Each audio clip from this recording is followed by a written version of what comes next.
ॐ श्री साईनाथाय नमः।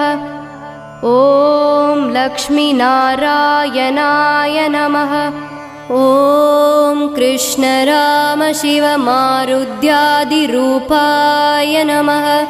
ॐ शेषशायिने नमः। ॐ गोदावरीतटशिरडिवासिने नमः। ॐ भक्तहृदालयाय नमः।